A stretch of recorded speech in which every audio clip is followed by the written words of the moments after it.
नमस्कार, सोशल संवाद में स्वागत है। मैं शशि भूषण। हम जहां खड़े हैं ये आपका इलेक्ट्रॉनिक जो है मैनेजमेंट मार्केट है इंडोटॉलिस, जो जियाडा ने बसाया है और बड़ा विशाल क्षेत्र में बसा हुआ है। और यहाँ पर कई बड़ी कंपनियां आने वाली हैं और कई कंपनियां आ भी गई हैं। लेकिन हम बात केवल कंपनियों का नहीं करने आए हैं, हम आपको ये बताने आए हैं कि किस तरीके से सरकार से लोग सब्सिडी पर ज़मीन तो लेते हैं लेकिन वो सरकार को चूना लगाते हैं। आप आप ये समझ के चलिए कि जो ये सब ज़मीन है 5 साल पहले, किसी को 4 साल पहले सब अलॉटमेंट हुआ है। आप इसमें 30% के आसपास में लोग कंपनी बनाना शुरू कर दिए हैं और बाकी लोग अभी बाउंड्री वॉल करके बैठे हुए हैं।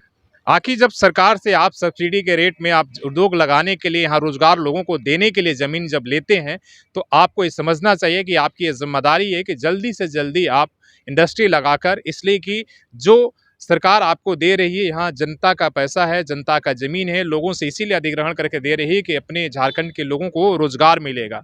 आपकी कोई ये अपनी कोई निजी ज़मीन नहीं है जहाँ पर जो अपने आप सुविधा के हिसाब से आप उसे खरीद कर बाउंड्री वॉल करके इन्वेस्टमेंट के लिए छोड़ सकते हैं।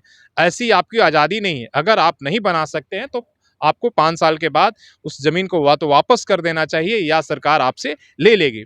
तो आप देख लीजिए, एक तरफ जो मेरे सामने देख रहे हैं ये नेताजी सुभाष जो है उसका मेडिकल कॉलेज बनने वाला है। यहाँ पर हॉस्पिटल्स का काम चल रहा है।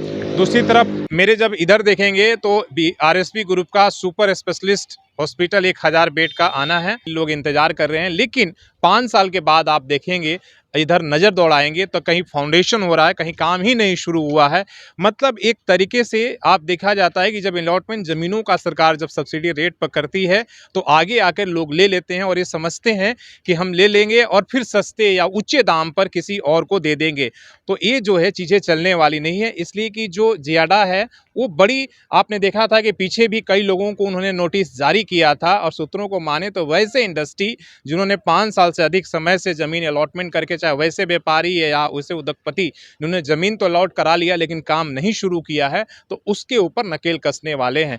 तो अगर वैसे, इसलिए कि हमने कहा कि आपकी सार्वजनिक जिम्मेदारी बन जाती है कि अगर आपने सरकार से ज़मीन जिस बात को लेकर करके, जिस प्रपोजल को देकर आपने वादे करके लिया है, और आपकी जनता के प्रति ये जिम्मेदारी भी बनती है कि आपने, इसलिए आपको ज़मीन दिया गया है कि आप इंडस्ट्री लगाने में, आप हॉस्पिटल्स बनाने में सक्षम हैं। अगर आप नहीं बनाते हैं, अगर उसमें घाल-मेल करते हैं, तो आपको या तो सरेंडर करना होगा या आप जो है उस ज़मीन का हकदार नहीं है। तो हम आपको इस दिखाने के लिए आए हैं और पूरे एरिया को दिखाएंगे, जिससे आपको पता चलेगा कि जो यहाँ पर जो इतने कंपनियों को अलॉट हुआ है उसमें से 30% लोगों ने काम शुरू किया है, बाकी लोग हाथ पर हाथ धर के बैठे हैं।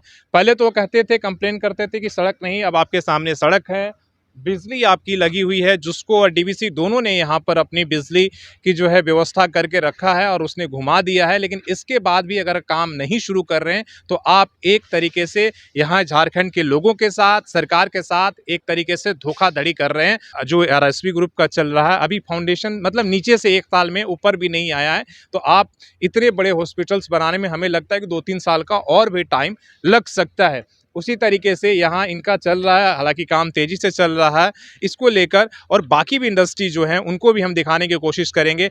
आपकी इसको क्या लगता है कि क्या इस तरीके के जो सरकार ने, और सरकार से भी ये शिकायत है कि जब आप ज़मीन देते हैं तो वैसे लोगों को लगातार मॉनिटरिंग करें, कहीं वो हमारे और आपके जो जनता के पैसा है उस सब्सिडी को लेकर वो सिर्फ अपने फ़ायदे की बात तो नहीं कर रहे, वो ऐसा तो नहीं कर रहे हैं कि जो है सिर्फ ले लिए और जब ज़मीन का दाम ऊंचा हो तो किसी और को दे दे। तो उस पर एकदम नकेल लगने चाहिए, इसलिए कि जिस भावना से आप लिए हैं आप, नहीं तो जब आपको पता ही है कि जब झारखंड मोमेंटम चल रहा तो लोगों ने 1-1 रुपया में ज़मीन अलॉटमेंट लिया सरकार से, सस्ते दरों पर लिया, और कितने लोग उसमें से, कुछ लोगों ने इंडस्ट्री लगाया, बाकी लोग यहाँ से भाग गए। तो वैसे लोगों पे एकदम नकेल कसना चाहिए और उनके ऊपर धोखाधड़ी का भी केस होना चाहिए कि जब आप ये वादा करके ज़मीन सरकार से लेते हैं और आप इंडस्ट्री नहीं लगाते हैं तो आपके ऊपर केस धोखाधड़ी के होने चाहिए, और वैसे लोगों पर नकेल कसना चाहिए, इसलिए कि वो आपकी कोई निजी संपत्ति नहीं है बल्कि झारखंड की जनता की संपत्ति है। और आपको अगर उस पर लेते हैं, अगर काम नहीं करते हैं तो आपके ऊपर धोखाधड़ी का केस होना चाहिए। धन्यवाद।